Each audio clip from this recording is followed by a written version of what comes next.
What's up guys, Jason here, bringing you another Duel Masters deck profile. Today we're going to be looking at the last of my inner circle's big three control decks, which is Marino Control.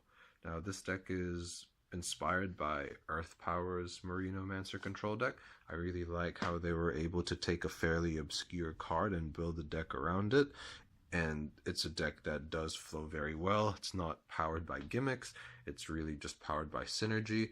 Among all of the decks we have, I would say it's probably the one that flows the best, or at least one of the ones that flows the best. And it is a lot of fun to play because it's very efficient and economical, and it has answers to many things. So to start things off, we have the namesake of the deck, 3 Marinomancer, 5 mana, 2k. When he hits the field, look at the top 3 cards of your deck and take all light and darkness cards from there and put them in your hand. So how it normally works is we will probably hit 2 to 3 out of 3 once we hit Marinomancer. Sometimes we get unlucky and we just hit 1. I haven't really hit 0 before, I don't think. But it's, Marinomancer gives you a lot of pluses when he does work out, and 5 mana 2k, the power mana ratio could be worse. In best case scenario, he's like an illusionary merfolk all on his own without the Cyberlord requirement. Speaking of Cyberlords, another one we play is Emeral. We play 2 Emeral just to help with the early game. Normally we don't have much else to play on turn 2 aside from blockers, so Emeral could be a nice change depending on, I guess, how you want the game to flow. We also run a fair amount of shield triggers in this deck, and Emeral helps us set those. So yeah, that's why we have him. Now, looking at the other cards in the water section, we have our standard draw support. We have 3 Aqua Hulcus, 3 mana 2k, when you drop them draw a card, and we have 3 Energy Stream, just to spell, 3 mana, draw 2 cards. Nothing too fancy here. Other cards we have in our water section are 1 Thrash Crawler and 1 Flood Valve. Both are to help you retrieve cards from your mana zone that you may need in a particular situation, or that you might have charged. This is, after all, a control deck. We play a lot of high cost cards, stuff we may not have needed at the time. So yeah, these kind of help us. They help us charge our costly cards early game because we can just retrieve them later. Do I prefer one to the other in this particular deck? Not really. Maybe another Thrash Crawler would be nice because it's a control deck, but we are pretty heavy on the blocker section, so I don't think more blockers are needed.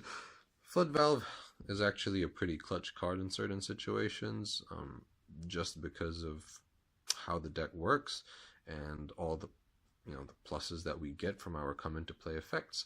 So maybe another Flood Valve could be better, but so far one of each works fine. The last cards in our water section are 2 Spiral Gate. I really like this card. I think it's a very creative and flexible card, as I've probably said time and time again. 2 mana, return any creature in the battle zone to its owner's hand. Can be used defensively or offensively. Defensively, especially to buy time. Maybe you're down 1 mana and you can't play a specific card to get rid of one of your opponent's creatures. You can just Spiral Gate it, buy a turn. When they play it again, on your following turn, you'll have enough mana to get rid of it.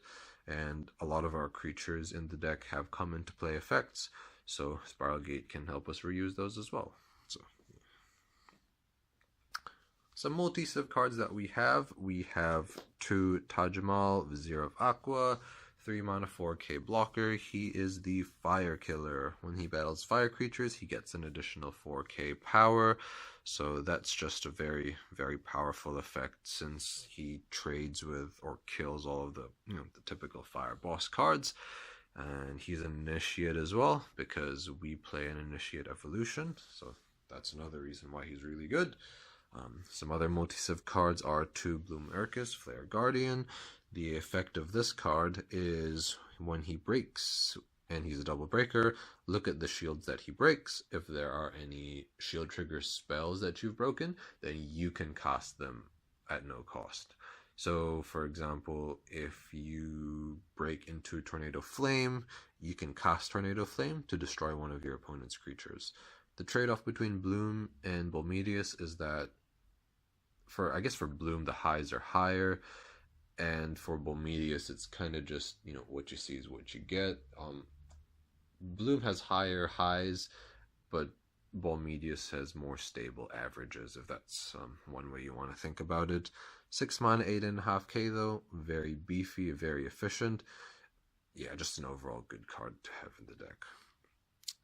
He did come out in the English game. He was released as a super rare in Shockwaves of the Shattered Rainbow. But unfortunately, I don't have the English copy. Last multi-civ card we have is Miraculous Snare. I only have the Japanese version, but it did come out in the English game in either DM11 or DM12. The effect of this card is choose a creature in the battle zone and return it to its owner's shields face down.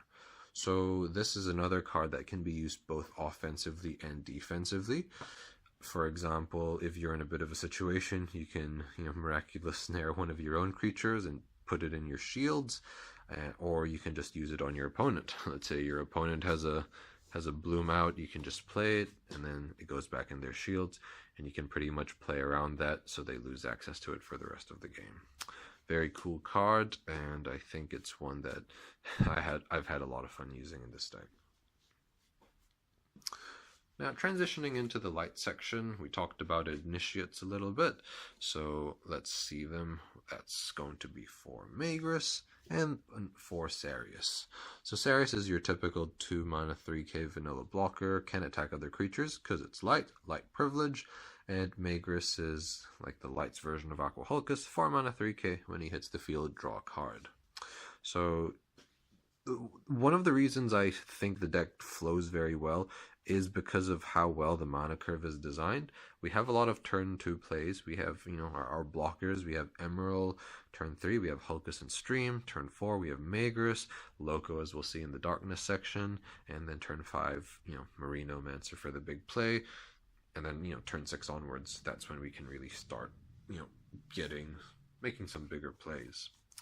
So, joining our initiates, again, I talked about how we have Tajimal, just because we play this guy.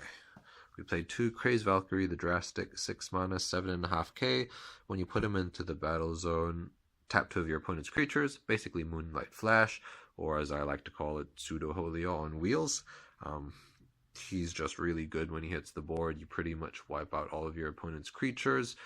You can use him to finish games, to tap your opponent's blockers. You can use him to ruin your opponent's day and, tap their boss cards and kill them.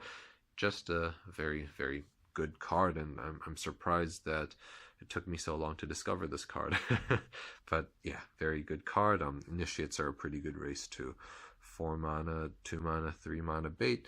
Not bad. Oftentimes we are actually able to play Craze as a speed attacker as well. So some more light cards. Speaking of tapping things, because I very much like to tap things, we have 4 Holio, 6 mana shield trigger. Just tap all your opponent's creatures. Can be used offensively if you have a full board, or if you're trying to finish off a game, or defensively if your opponent breaks into it. Emeral could plant a Holio into our shields. And we also have Kolon the Oracle, another shield trigger tap card. It's 4 mana 1k creature, and it only lets you tap 1 creature once he hits the field. But he's one particular card in the deck that does pair well with Miraculous Snare, so you can snare your own Kolon, and then you have I wouldn't say a lifesaver per se, but he could, help save the game for you. A bit convoluted, you might say, but another funny play you can make is you can Miraculous Snare some random creature, and then you can use Emeral to retrieve it, just if you're up to some shenanigans. Right, so now that we've finished looking at the light section, we can move on to the darkness section, which is probably the most self-explanatory part of the deck. We have 4 Locomotivers and 2 Lost Souls, just good for discarding our opponent's cards. And we also have 4 Terrapit, good for killing our opponent's creatures. If for some reason Craze can't really trade, maybe we're up against a Crystal Lancer or a Fighter Dual Fang, Terrapit takes care of it. Shield Trigger as well, it's very good. And then the last bits are 2 Bloody Squitos, some more blockers, and another turn to play that you have. I could have easily put in some water blockers or some more light blockers, but I didn't want to skew the deck too much in favor of the light section. I want to have a good distribution of all of the civs, and well, no water blockers because we can't draw them from Marino, so don't want to throw them away. And last card is just a one-off copy of Morbid Medicine. Choose 2 creatures from your graveyard and put them in your hand. Morbid Medicine is probably the flex spot of the deck. In many situations, I'm not too fussy about, wanting to get back creatures, but because of the creatures in this deck are fairly eco-efficient, I guess, and they have good come into play effects, Morbid Medicine isn't a bad play. Oftentimes late into the game, you can say Morbid Medicine for a Magris and a Craze, drop the Magris on the same turn, and then you can Craze next turn. It's not uncommon. So, yeah. So that pretty much sums up the deck. Unfortunately, this deck is one of the more difficult ones to build, just because a lot of the cards are fairly hard to acquire. Between the multi-civ cards, well, albeit not all necessary, but Bluum pretty necessary since he's like the Bolmedius. Craze Valkyrie, not the easiest thing to get. But I'm sure there are, I guess, budget alternatives you can go towards building the deck, and I'm just going to put some discussion about that in the post I'm going to make.